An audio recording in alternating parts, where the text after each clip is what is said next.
ఓ chocolate murder Brazil social మీడియాను ఊపేసింది. ఇప్పుడు ఆ స్టోరీ ఇండియాలో కూడా వైరల్గా మారింది. ఏ ముప్పు ఎక్కడి నుంచి ముంచుకొస్తుందో నేడు ఊహించడం కష్టతరం. ఎందుకంటే మనుషులే రాక్షసులుగా తిరుగుతున్న రోజులివి. బ్రెజిల్ దేశంలోని ఫెర్నాండెజ్ వలోజ్ ద క్రూడ్ పింటో అనే 27 ఏళ్ల మహిళ ఏకంగా ఓ వృద్ధ మహిళను బాగా నమ్మింది. ఈ పింటో బ్రెజిల్లోని మసయేవా అనే సిటీలో ఓ జాబ్ చేసుకుంటూ తన 9 ఏళ్ల కూతురుతో హాయిగా బ్రతుకుతోంది. తన బిడ్డకు కాస్త బుద్ధిమాంద్యం. దీంతో తల్లి ఎప్పుడూ పక్కనే ఉండాల్సిన పరిస్థితి ఏర్పడేది. అయితే ఈమె తన భర్తతో విడిపోయింది.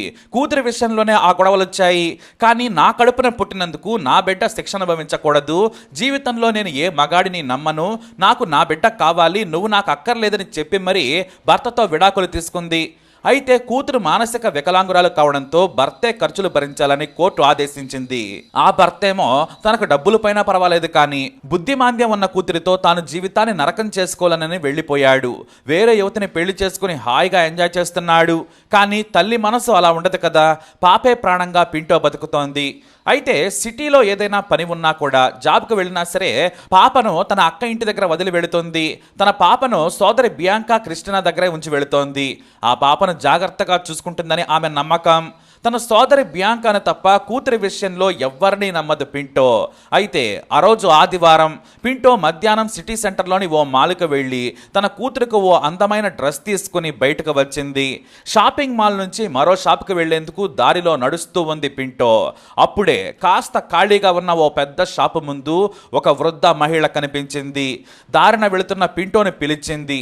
నువ్వు చాలా బాగున్నావమ్మాయి, నీ లుక్స్ అదిరిపోయినాయి, నీ బ్యూటీ కూడా బాగుంది, కానీ జీవితంలో ఏదో చెప్పుకోలేని బాధను అనుభవిస్తున్నావు, నాకు తెలుసు అంది ఆ మహిళ. నీకెలా తెలుసంటే, నేను జ్యోతిష్యం చెబుతాను, చేయి చూపిస్తే చాలు, రేఖలను బట్టి చెబుతానని చెప్పింది. నువ్వు చెప్పించుకుంటానంటే ఫ్రీగా చెబుతానంది ఆ వృద్ధ మహిళ. సరే, ఆమె ఏదో నిజంగానే చెబుతుందేమోనని నవ్వుతూనే చేయందించింది పింటో. నీ జీవితం కష్టాలమయం, నీకు సుఖం లేదు, నీ చేయి చూస్తుంటే ఆయుష్ రేఖ కూడా సరిగ్గా లేదు, నువ్వు మరికొద్ది రోజుల్లోనే చనిపోతావు, నీకు మిగిలిన రోజులను సంతోషంగా గడుపు, మరణం నీకు ఎలాగైనా రావచ్చని చెప్పింది.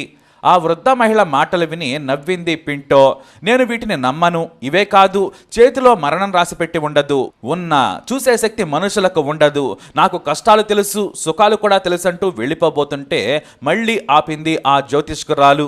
సరే, నీకు నేను చెప్పింది నచ్చలేదు, నీ మొహంలో కోపం పోవాలంటే నా ఈ గిఫ్ట్ తీసుకోమని ఓ ఖరీదైన చాక్లెట్ను చేతికిచ్చింది. సరేనని థ్యాంక్స్ చెబుతూ ముందుకు సాగింది పింటో. అయితే ఆకలిగా ఉండడంతో కొంత దూరం వెళ్ళిన తర్వాత చాక్లెట్ తిన్నది పింటో. కానీ తిన్న 10 నిమిషాలకే కడుపులో నొప్పి మొదలైంది. దీంతో తన ఇంటికి వెళ్లేందుకు క్యాబ్ తీసుకుంది. కార్ ఎక్కగానే తన సోదరి బియాంకాకు ఫోన్ చేసింది. నేను దారిలో వస్తుంటే ఓ ఓల్డ్ లేడీ నేను పామ్ రేడర్ని అని ఆపింది. జ్యోతిష్యం చెబుతానని చెయ్యి తీసుకుని నువ్వు త్వరలో చనిపోతావని చెప్పింది. నవ్వి తిరిగి వస్తుంటే నాకు చాక్లెట్ ఇచ్చింది. దానిని నేను తిన్నాను. అది తిన్న దగ్గర నుంచి నాకు కడుపులో నొప్పిగా ఉంది. నా ఇంటికి వెళుతున్నాను, పాప జాగ్రత్త అని చెప్పింది. సరే, నువ్వేం కంగారు పడకని బియాంకా చెప్పుకొచ్చింది. నన్ను రమ్మంటావా అంటే వద్దులే అంది. అయితే సరిగ్గా 2 గంటల తర్వాత ఊపిరి ఆడటం లేదని నువ్వు రావాలని ఫోన్ చేసింది. దీంతో బియాంకా వేగంగా తన సోదరి ఇంటికి కారులో వెళ్ళింది.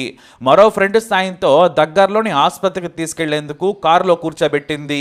కానీ కారులో కూర్చున్న పింటో నొప్పి అని కడుపు పట్టుకుని విలవలాడిపోయింది. కాసేపటికే ముక్కులో నుంచి రక్తం కారింది, శరీరం పచ్చగా మారిపోయింది. ఆసుపత్రికి తీసుకెళ్లి వైద్యులు చికిత్స మొదలుపెట్టారు. ఆమె శరీరం తీరును చూడగానే ఎవరో పాయిజన్ ఇచ్చారని డాక్టర్లు చెప్పారు. దీంతో బియాంకాకు మతిపోయింది. దారిన పోయే ఓల్డ్ లేడీ చాక్లెట్లో విషం కలిపి ఉంటుందని భయపడింది. 2 గంటల తర్వాత చికిత్స పొందుతున్న పింటో చనిపోయిందని డాక్టర్లు చెప్పారు. అయితే డాక్టర్లకు తన సోదరి విషయం మొత్తం చెప్పింది బియాంకా. వెంటనే స్థానిక సివిల్ పోలీసులకు సమాచారం ఇచ్చారు. పోలీసులు మృతదేహానికి పోస్టుమార్టం చేయించి ఫారెన్సిక్ ల్యాబ్కు పరీక్షల కోసం శాంపిల్స్ పంపారు. పింటో శరీరంలో టెర్బోఫోస్ సల్ఫోటేప్ అనే క్రిమిసంహారక పెస్టిసైడ్స్ అత్యధిక మోతాదులో ఉన్నాయని పరీక్షలో తేలింది. దీంతో పోలీసులు షాక్ అయిపోయారు. పింటో సోదరి బియాంకా ఫిర్యాదు మేరకు కేసు నమోదు చేసుకుని విచారణ మొదలుపెట్టారు. అయితే పోలీసులు ఎంత వెతికినా కూడా నిందితురాలిని గుర్తించలేకపోయారు. దీంతో సోషల్ మీడియాలో తన సోదరి స్టోరీని పెట్టింది బియాంకా. అంతే, జ్యోతిష్కు రాలినంటూ త్వరలో చనిపోతావని చెప్పిన వృద్ధురాలు చాక్లెట్ ఇచ్చి హత్య చేసిందనే వార్త బ్రెజిల్లో వైరల్గా మారింది. దీంతో పోలీసులపై ఒత్తిడి పెరిగింది. ప్రత్యేక టీంలను ఏర్పాటు చేసి సదరు వృద్ధురాలని పట్టుకునేందుకు వేలాది సీసీటీవీ కెమెరాలను పరిశీలిస్తున్నారు. అయితే మసియేవో సిటీ కమిషనర్ సంచలన ప్రకటన చేశారు. పింటోను సరదాగానో లేదంటే మరో విషయంతోనో వృద్ధురాలు చంపలేదు, ఇది కిరాయి హత్య. హిట్ జాబ్ను చేసింది ఆ వృద్ధురాలు. ఎవరో ఆమెకు డబ్బులు ఇచ్చి చాలా సింపుల్గా పింటోను చంపించారు. లేదా పింటో ఈ చాక్లెట్ను తీసుకెళ్లి ఆమె కూతురికి ఇస్తుందేమో, ఆమెను చంపాలని చూశారో కానీ తెలియదు. కానీ వారు చేసింది మాత్రం హిట్ జాబ్. ఎందుకంటే పోలీసుల విచారణలో చాలా సీసీ కెమెరాల్లో చూసినా కూడా ఆమె జ్యోతిష్కురాలలా కనిపించలేదు, సాధారణ మహిళలాగే ఉంది. ఆమె డేటా కూడా మాకు దొరికింది, కానీ ఎక్కడ ఉందనేది మాత్రం చెక్కలేదు.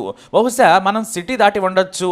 ఇది ఓ చాక్లెట్ హత్య అని చెప్పడంతో బ్రెజిల్ మొత్తం వణికిపోయారు. ఇంకా ఎవరైనా ప్రేమతో చాక్లెట్ కాదు కదా, బిస్కెట్ ఇచ్చినా కూడా తీసుకోవద్దని పిల్లలకు హెచ్చరికలు జారీ చేశారు. ఇటు పోలీసులు సైతం అనామకులు ఏది ఇచ్చినా, ఎంత ఖరీదైన తినుబండారం ఇచ్చినా తీసుకోవద్దని సూచిస్తూ ఉన్నారు. సరదాగా చాక్లెట్ తీసుకున్న పింటో చనిపోయింది. అయితే ఆమెను ఎవరు చంపించి ఉంటారనేదే ఇప్పుడు మిస్టరీగా మారింది.